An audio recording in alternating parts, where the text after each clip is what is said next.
Dumako ang salita ng Panginoon. Sound check.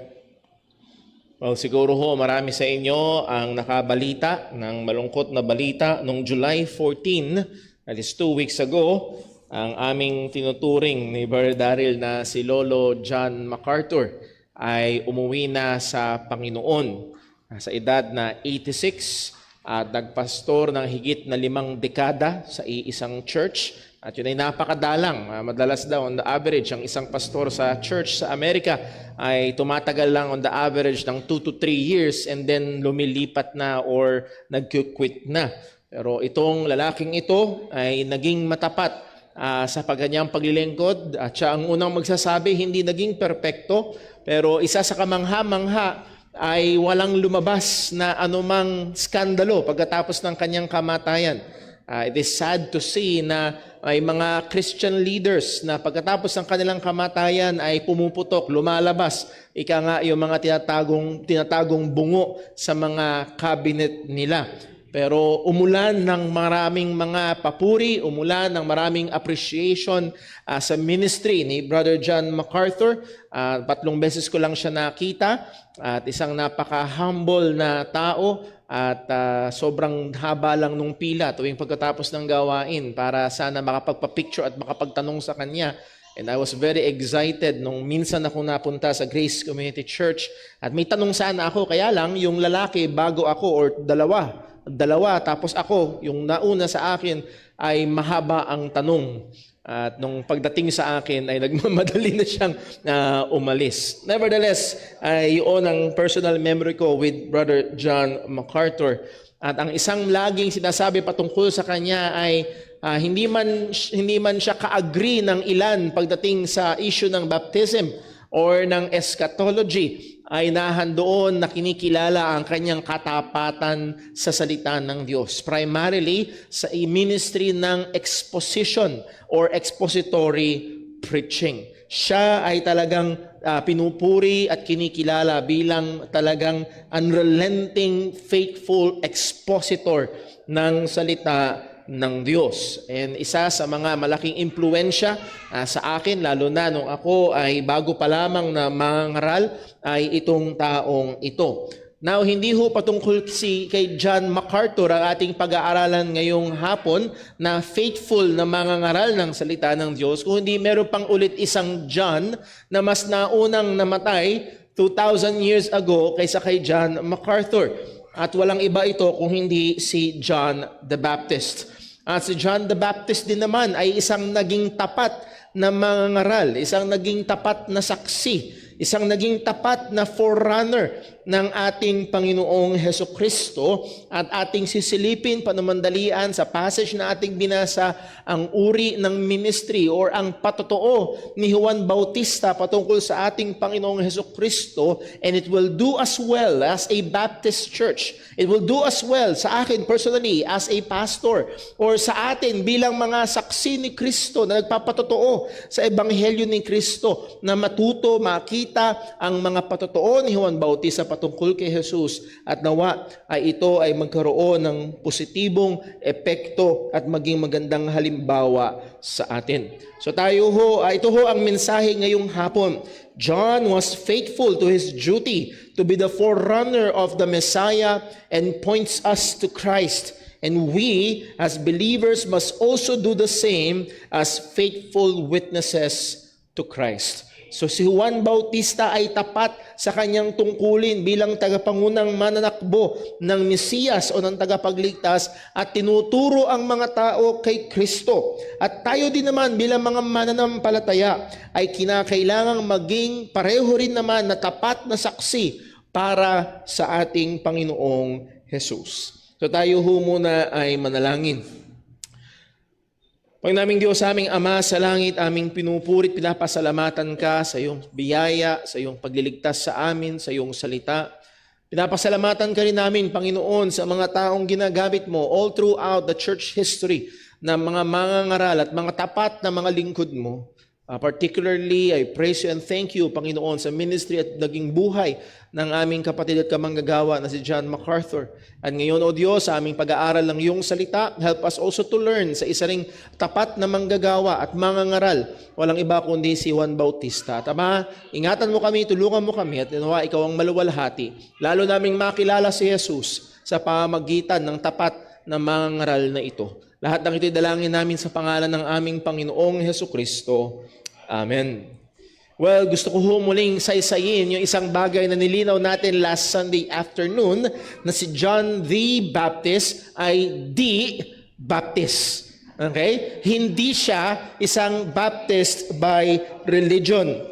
At tatlong mahalagang punto ang ating binigyang pansin. Una, ang pagsasabi na si Juan Bautista o si John the Baptist ay Baptist, hindi Methodist, hindi Adventist, hindi Lutheran, and so on, ay isang maling paraan ng paggamit ng word na Baptist.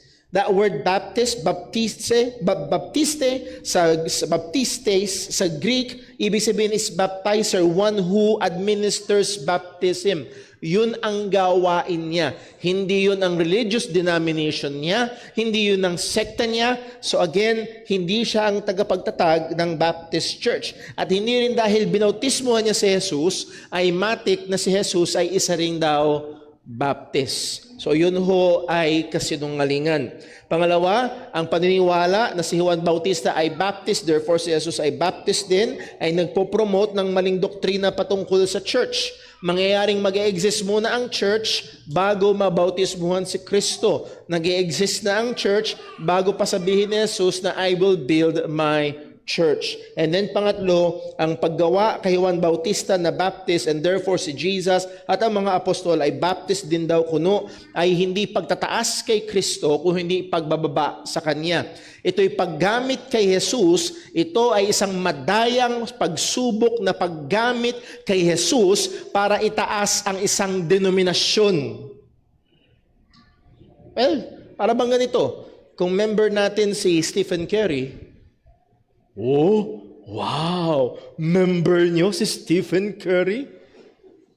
Kung member natin si Jesus Christ. Again, it is a desperate, very deceiving effort. Hindi para itaas si Jesus, kundi para itaas ang isang denominasyon. Again, hindi ko kinakahiya na ako ay Baptist. Pag-aaralan natin yan kung bakit tayo Baptist. Pero hindi ito pwede at hindi ito dapat itungtong sa isang maling paniniwala.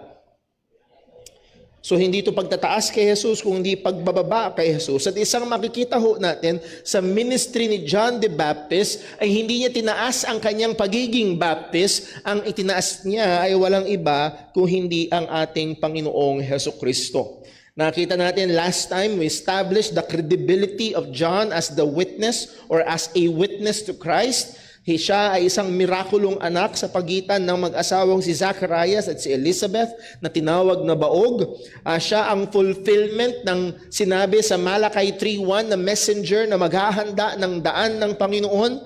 Siya ang fulfillment ng sinabi ng Panginoon sa Malakay chapter 4 verse 3 na babalik si Elijah. At sinabi ni Jesus sa Matthew 17 verse 10 and so on forward na ito ay na-fulfill kay John the Baptist. Siya rin ang sinugo ng Panginoon. Hindi siya isang tao na nababaliw, pero isa siyang propeta na sinugo ng Diyos para magbigay liwanag. Sa John chapter 1 verse 8, ang sabi niya, He was not the light, but He was sent to bear witness of that light. Malinaw, hindi siya ang liwanag, pero siya ang magbibigay patotoo para doon sa liwanag. Sa John chapter 1 verse 19 to 23, makiliwanag na makikita natin na si Juan Bautista ang fulfillment ng prophecy sa Isaiah chapter 40.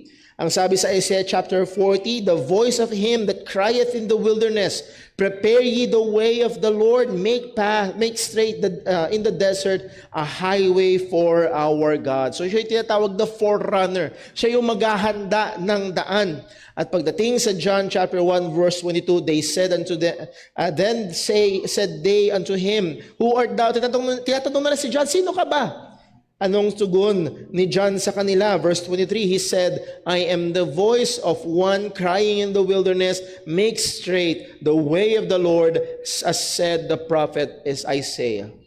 So again, sa bibig ng mga apostol, sa bibig mismo ni Jesus, sa bibig mismo ni Juan, nandoon ang kanyang patotoo patungkol sa kanyang sarili na siya ay sinugo at galing at isang tapat na witness para sa ating Panginoong Jesucristo. Now, the question is this: if He is a faithful forerunner and witness to the Christ, ano ba ang kanyang sinabi? Ano ba ang kanyang pinurpes patungkol kay Kristo? Last time sinimulan natin ito at nakita natin that he professed or he is a witness of the pre-existence of the Lord Jesus Christ. Ang sabi niya sa John chapter 1 verse 30, this is he of whom I said, after me cometh a man which is preferred before me. Again, paano bang tamang salita? May matinding pahalaga ang mga Hudyo pagdating sa ranggo. At isa sa mga pinagbabasihan nila ay kung sino ang mas matanda, kung sino ang mas nauna. But chronologically speaking, mas nauna si Juan Bautista kaysa kay Jesus. Pero dito sa patotoo ni Juan Bautista, after me cometh a man which is preferred before me. Siya yung mas preferred. Siya yung mas mataas. Sinisiwalat agad ni Juan Bautista na mas mataas sa kanya si Jesus, at isa sa mga dahilan na sinabi niya, for he was before me. Again, sabi nga natin nakaraan, hindi dahil may maling pagkaalam sa chronology si Juan Bautista o baka mali ang alam niyang date ng birthday niya at ng birthday ni Jesus. That is not the case. But this is a statement patungkol sa pre-existence ng ating Panginoong Jesucristo. Ang sabi sa John chapter 8 verse 58, itinan natin na ito noong nakaraan, Jesus said unto them, verily, verily, I say unto you, before Abraham was, I am. At nakita natin sa Exodus na ito'y isang titulo o pangalan ng Diyos na ginamit niya para sa kanyang sarili. Nung tinanong siya ni Moses, anong sasabihin ko? Anong pangalan mo? Ang sabi niya, I am. At ito ay ikinabit ni Jesus, inangkin ni Jesus para sa kanyang sarili. Again, the point that John is making ay si Kristo ay umiiral na bago pa siya. Sa John chapter 1 verse 1, ang sabi, in the beginning was the Word, and the Word was with God, and the Word was God. So makikita natin ng isang separate entity sa Ama. Walang iba kung hindi ang salita, at ang salita ay kasama ng Diyos, at ang salita ay Diyos. At pagdating sa verse 14, and the Word was made flesh. Nagkatawang tao ang salita and dwelt among us, and we behold His glory, the glory of the only begotten of the Father, full of grace and truth. So muli, napakaganda at napakalinaw. Bago pa itatag ang sanlibutan, siya ay naroroon na at siya ay nagkatawang tao. Hindi lamang yun, kung hindi ang lahat ng bagay nilalang sa pamamagitan niya. John chapter 1 verse 2 ang sabi, simulan natin ulit sa verse 1, in the beginning was the Word, and the Word was with God, and the Word was God. Verse 2, the same was in the beginning with God. And then verse 3, all things were made by Him. Again, may pronoun. Madalas na sinasabi ng mga INC, well, Word, ang ibig sabihin ng Word dyan, in the beginning was the Word, ay plano. Plano lamang siya. No, ang sabi sa verse 3, all things were made by Him. It is a person. It is the Lord Jesus Christ. All things were made by Him, and without Him was not anything made that was made. So He existed before all things. Sa pamamagitan niya nilalang ang lahat ng bagay. So again, hindi natin ilelabor muli yung punto na yan, pero ang malinaw ho dito ay hindi nagsimula ang pag-iral ni Jesus sa sinapupunan lamang ni Maria. Siya ay umiiral na. He already existed even before that, and all things were made by Him. Ang katotohanan ay wala siyang simula. Sapagkat si Jesus ay Diyos, and God by definition is eternal, walang simula at walang wakas. Well, number 2, patungkol sa testimony ni John patungkol kay Kristo, He was before me. na second testimony ni John patungkol kay Kristo ito. He is the purpose of my ministry. Si Jesus ang purpose ng ministry ko.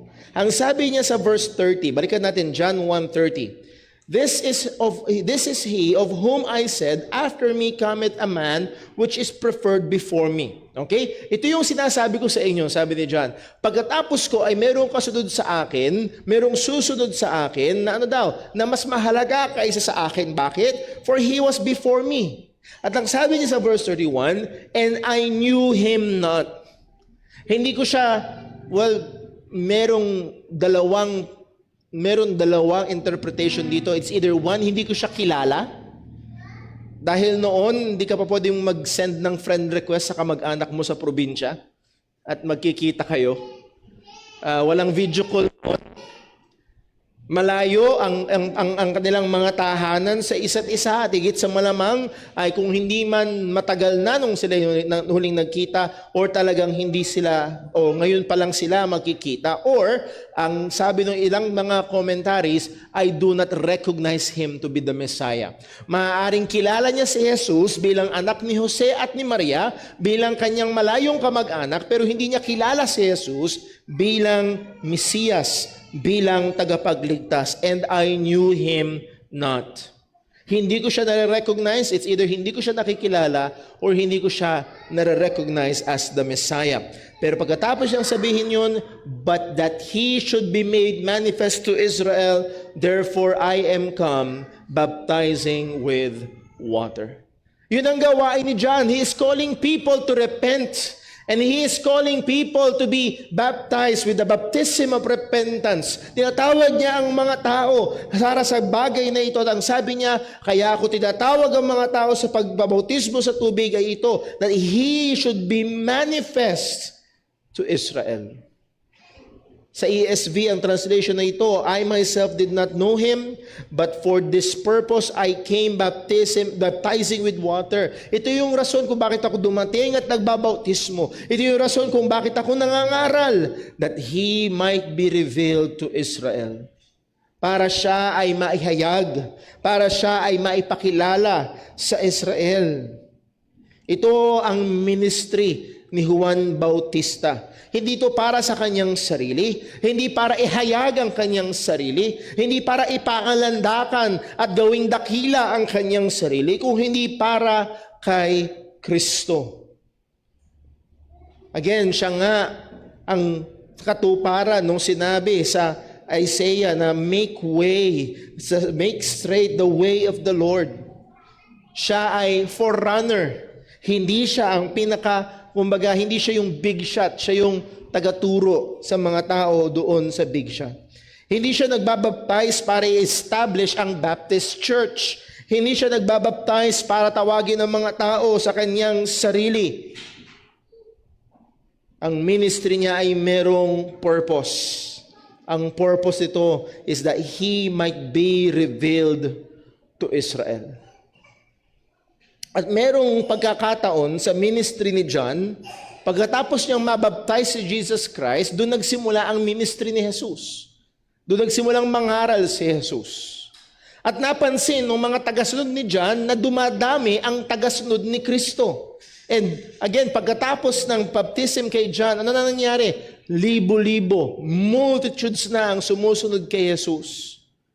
At anong sabi sa John chapter 3 verse 26? And they came unto John, John 3:26. And they came unto John and said unto him, Rabbi, or teacher, he that was with thee beyond Jordan, to whom thou bearest witness. Again, teacher, yung kasama mo doon sa Jordan, yung tinawag mo yung attention namin, yung pinakilala mo sa lahat. To whom thou bearest witness, behold, the same baptizeth. Siya rin ay nagbabaptize. And all men come to him. Para bang ganito, kumbaga sa negosyo o kumbaga sa restaurant, walang kumakain dito sa atin na lahat dun sa kabila kumakain. Anong gagawin mo? Anong sabi ni John? John answered and said, a man can receive nothing except it be given him from heaven. Ibig sabihin, kinikilala ni John, ito'y gawa ng Diyos. Verse 28, Ye yourselves bear me witness that I said, I am not the Christ, but that I am sent before Him. Talagang very, very conscious si John. Alam niya, I am not the Christ. Kayo mismo, narinig niyo ako nung sinabi ko, hindi ako. Merong parating na mas dakila kaysa sa akin. Anong sinasabi niya? Itinatama niya ang pananaw. Hindi ito contest between John the Baptist and Jesus Christ. Hindi ito contest ng dalawang ministry kung sino ang mas marami ang tagasunod.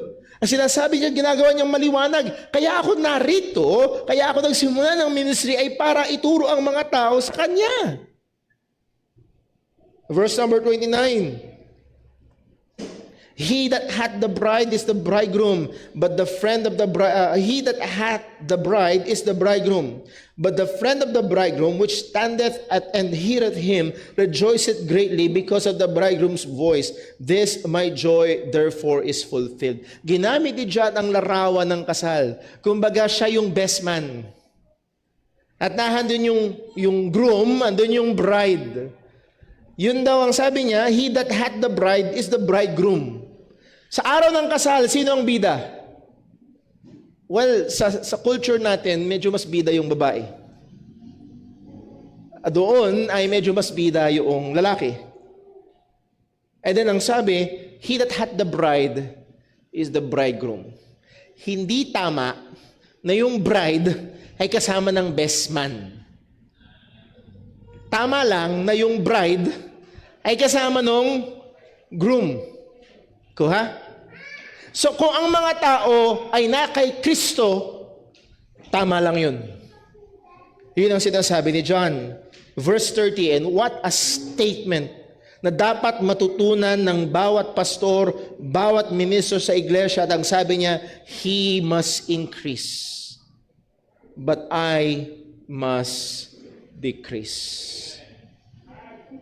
Sadly, ang effort ng mga nangangaral na si Jesus ay Baptist, we must increase. Kahit na siya ay mag-decrease. Bilang mga tapat na patotoo o mga magpapatotoo patungkol kay Jesus, ito yung ating goal dito sa JCBC. Ang goal natin na hindi i-show off ang church natin sa sanlibutan. Ang goal natin na hindi i-show off ang pastoro, ang mga pogi at mga gaganda at magagaling na mga members ng church. No, ang goal natin is to reveal Christ to the world. To reveal Christ sa barangay, sa bayan na ito, at sa mga karatig pa. To reveal Christ sa mga mahal natin sa buhay, sa mga kapitbahay natin. Yun yung goal natin. It is to point them to Christ. Hindi para makipagkompetensya.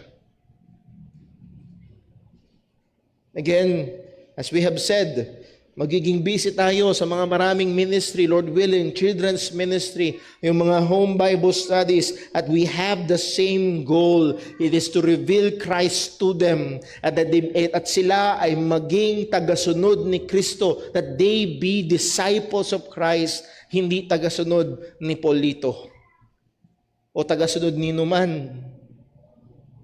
So anong patotoo ni John? He is the purpose of my ministry. And He should be the purpose of our ministry. Magkakaroon tayo ng YouthCon, Christ should be the purpose.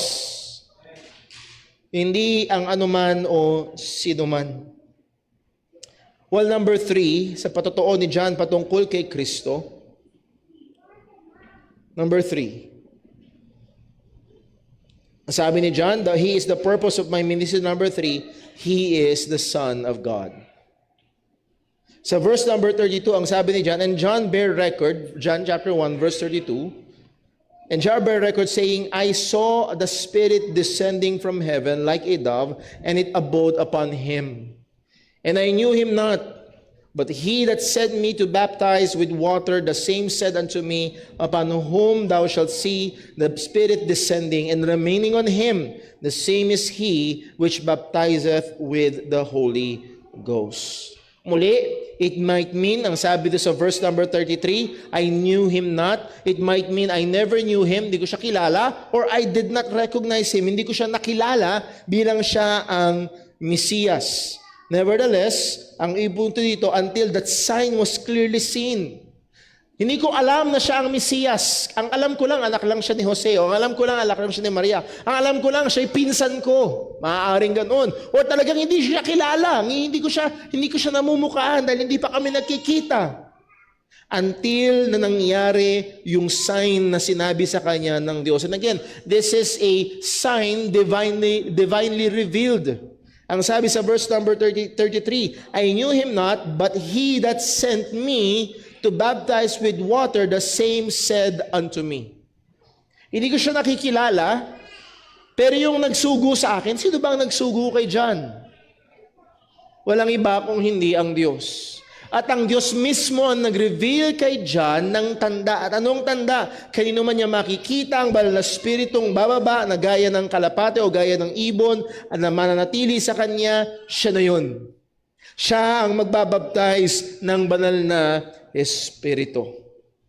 This is the divine sign revealed from God to John. At ang sabi ni John, verse 32, and John bare record saying, I saw the Spirit descending from heaven like a dove, and it abode upon him. Ibig sabihin, hindi na naghihintay.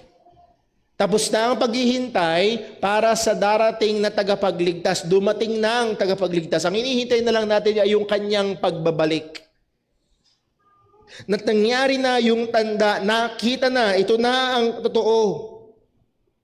At ang sabi ng salita ng Diyos, yung darating at makikita mo na siya na lalapag sa kanyang banal na Espiritu, the same is He which baptized with the Holy Ghost. Siya ang magbabautismo ng banal na Espiritu. That means He is the bearer or the giver of the Holy Spirit. At isa sa mga napakahalagang Old Testament prophecy ay yung tinatawag na New Covenant na established ng Panginoon na kung saan ibibigay niya ang kanyang Espiritu sa kanyang mga tao.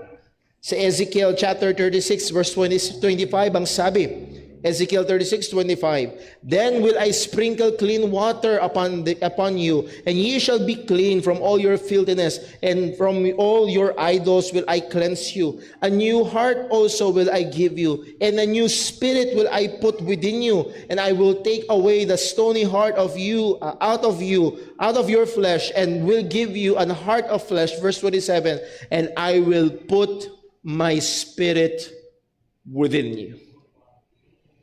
Ilalagay ko sa inyo, ibibigay ko sa inyo ang aking Espiritu, and cause you to walk in my statutes, and ye shall keep my judgments and do them. At ang sabi ni John sa verse number 34, John 1:34, and I saw, nakita ko itong sinabi ng Diyos na bababa o kanino mang bababa ang banal na Espiritu at mananatili sa Kanya, siya yun.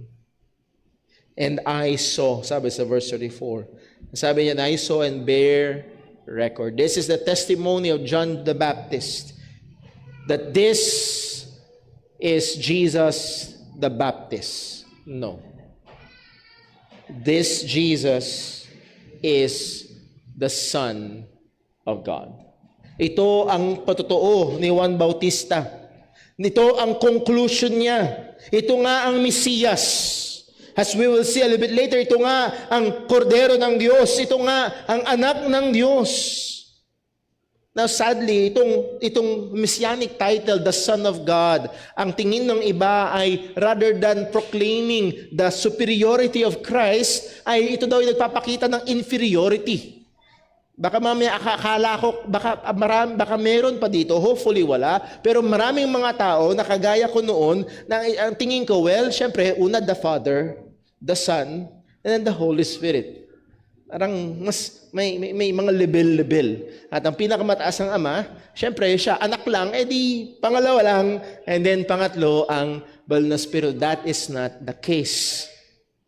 They are co-equal, co-eternal. Yes, meron silang kanya-kanyang gawain in the economy of creation and salvation.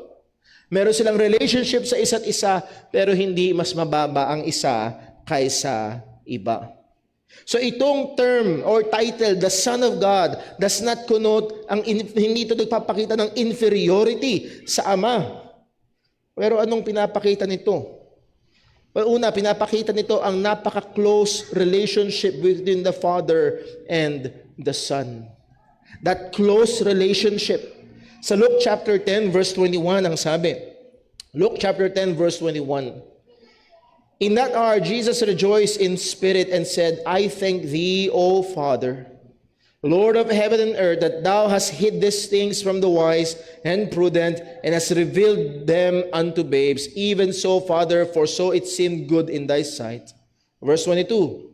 All things are delivered to me of my Father, and no man knoweth who the Son is, except or but the Father, and who the Father is but the Son, and he to whom the Son will reveal him.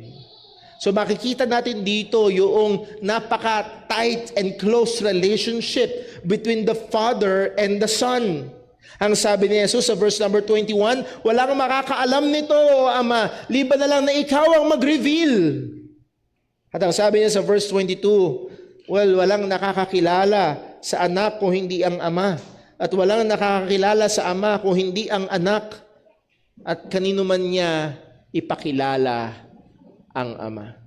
So makikita ho natin, makikilala lamang si Kristo kapag ipinakilala ng Ama, at makikilala lamang ang Ama kapag pinakilala ng anak.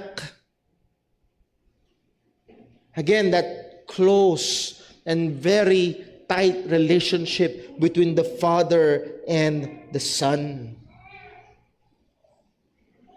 It will makakasingit lang tayo, magiging part lang tayo noong that knowing between the Father and the Son, if the Son reveals to us the Father. Pero sa kanila, ito ay existing relationship na nila from eternity past. So sana kahit paano makita natin yung ganda, yung closeness, yung nakaka-amaze na relationship between the Father and the Son.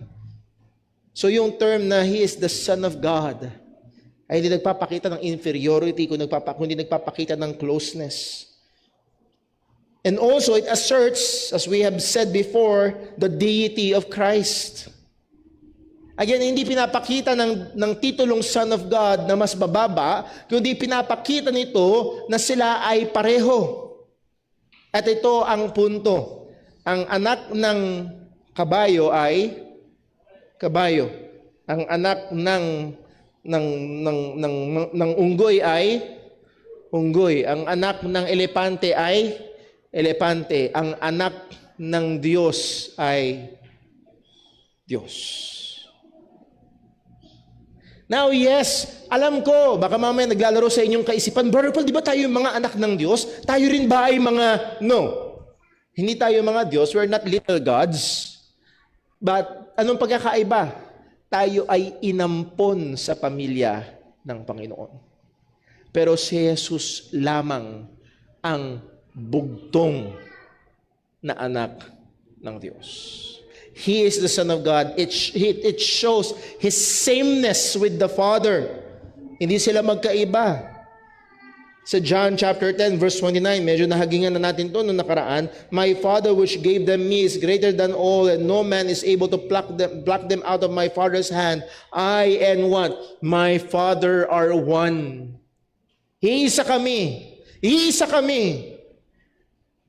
So the Son and the Father are one. At anong naging response ng mga Hudyo and the Jews, yung mga religious leaders, took up stones again to stone Him. Verse 32, and Jesus answered them, many good works have I showed for you from the Father. Of which those works do you stone me? Verse 33, the Jews answered Him, saying, for a good work we stone thee not, but for blasphemy, because thou, being a man, makest thyself God. They understood na yung pag-claim ni Jesus na ang Ama ay kanyang Ama, He makes Himself God equal with God. So hindi ito pagpapakita ng pagiging mababa ni Kristo. And we can spend this afternoon to just be amazed sa napakaraming ebidensya ng pagiging Diyos ng ating Panginoong Kristo. Nakita natin kanina sa John 1:1, in the beginning was the Word, and the Word was with God, and the Word was God. Sa Hebrews chapter 1, inutusan ng Ama ang lahat ng anghel na mag-worship sa Kanya.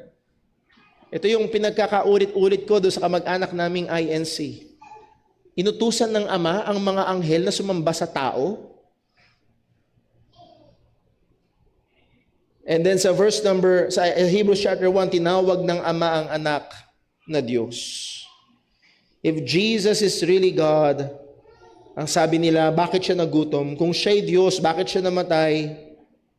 Well, alam natin ang sagot dyan, sapagkat siya ay nagkatawang tao. And the Word was made flesh. John chapter 5 verse 25.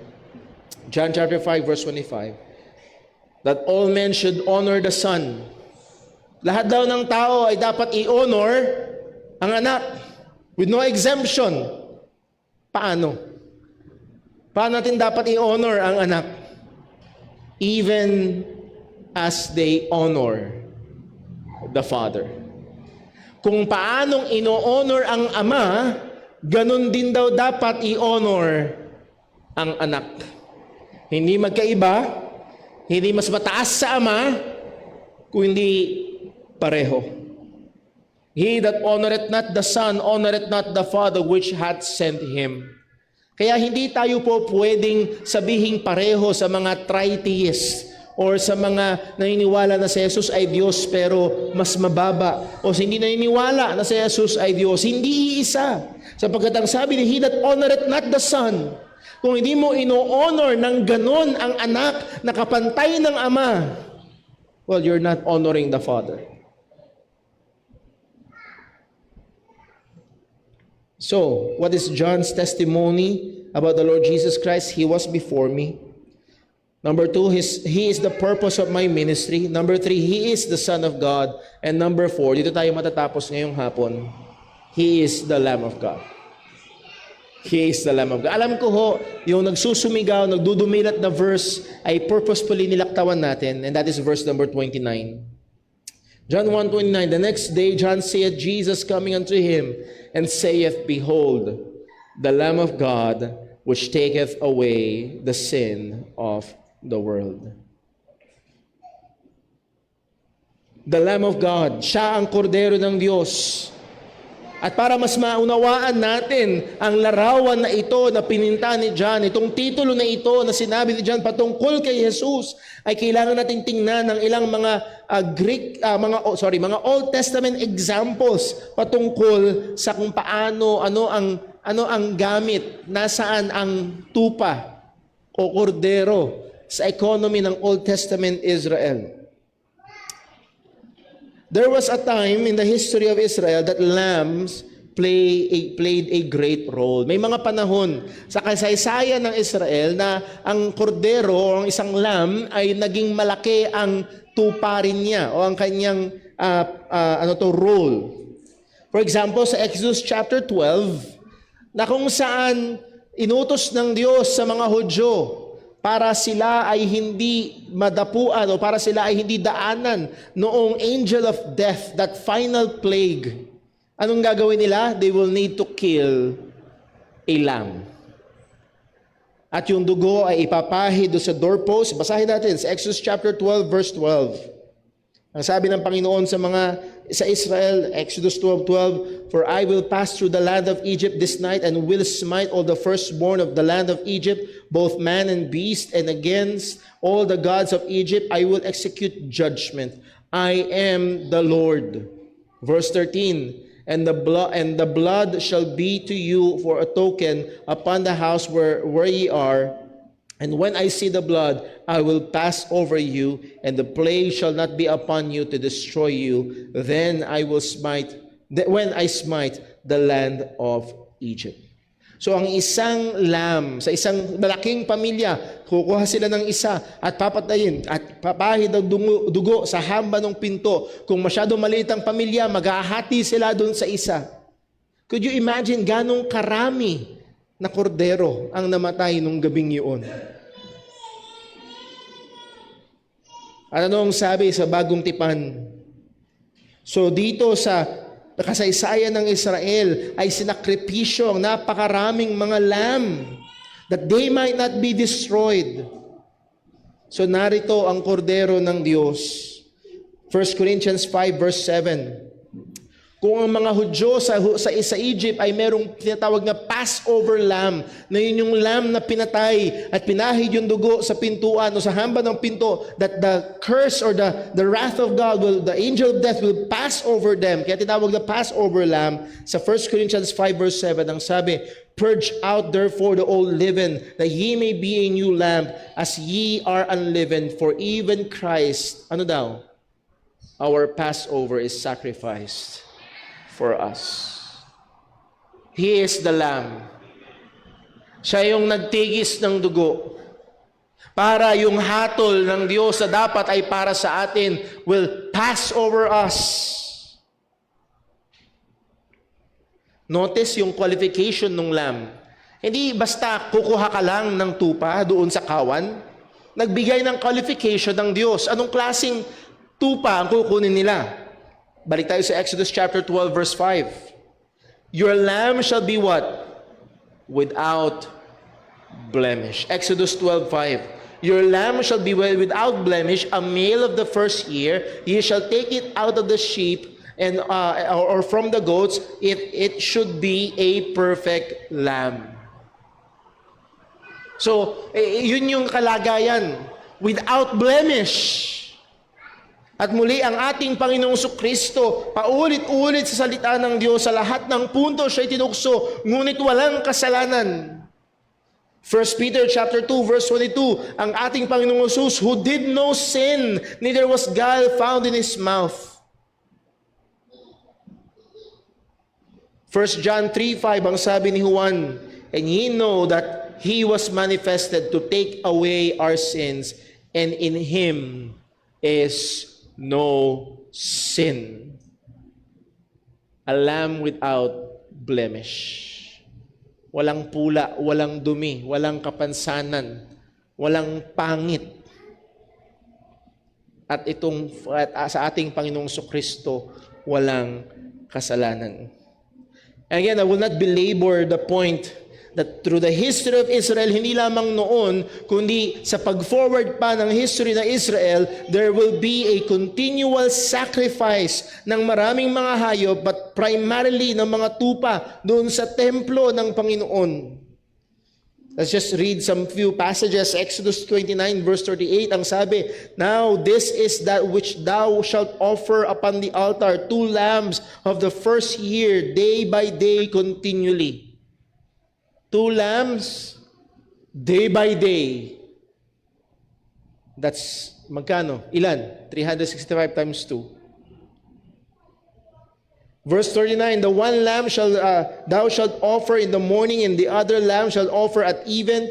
This shall be a continual burnt offering throughout your generations at the door of the tabernacle of the congregation before the Lord, where I will meet you to speak there unto thee." So paulit-ulit, araw-araw, isa sa umaga, isa sa hapon, i-offer nila yung lamb.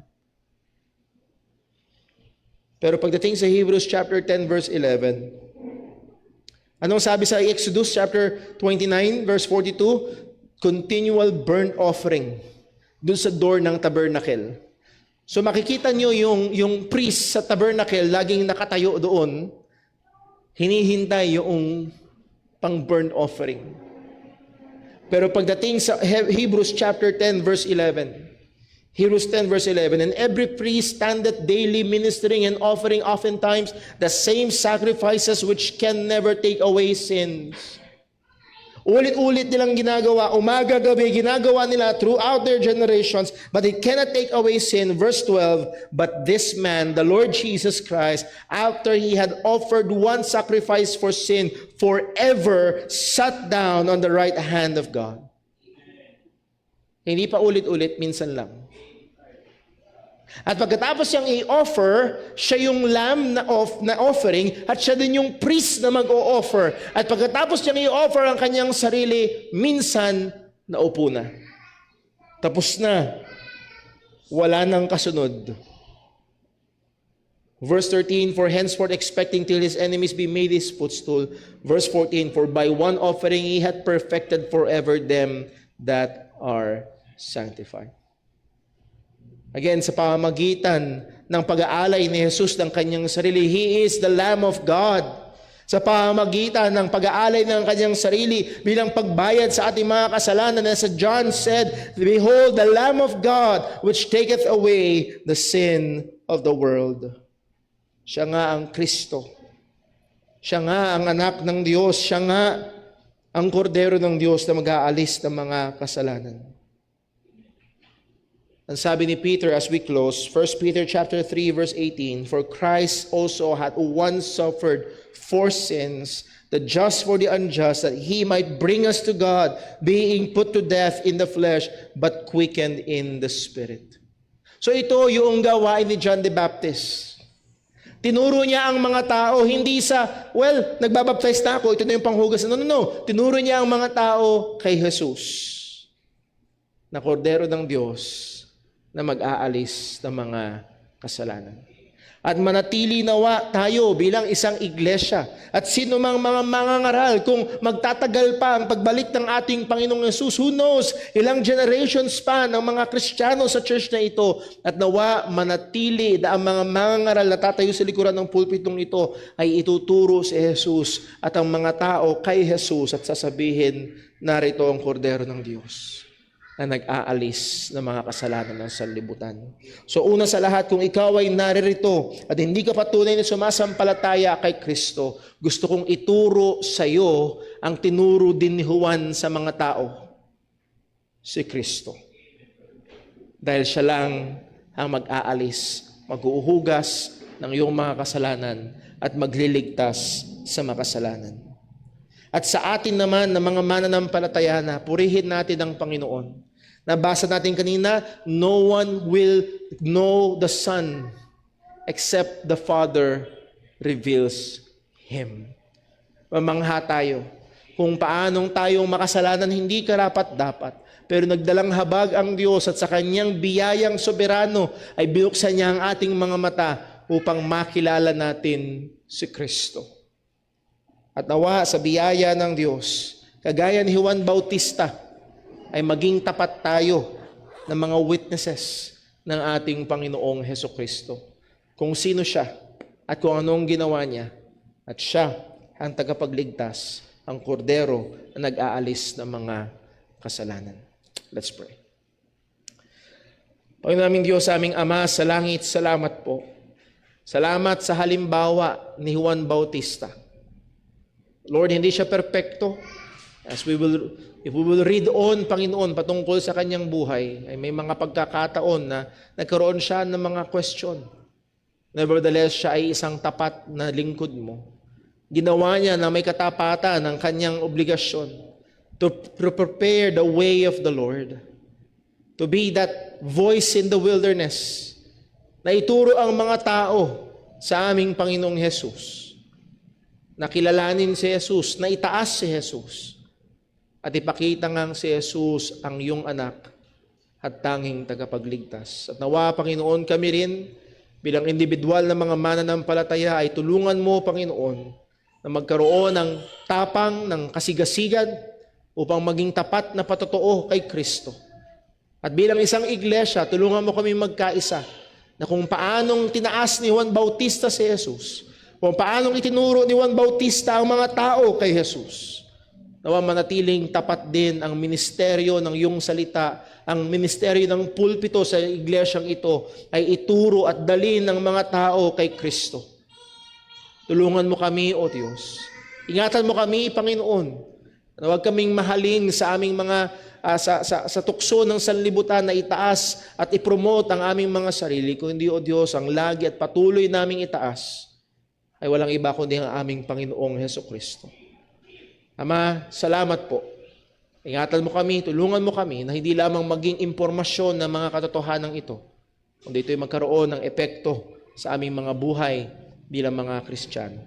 Dalangin namin ito sa ngalan ng aming Panginoong Hesukristo. Amen.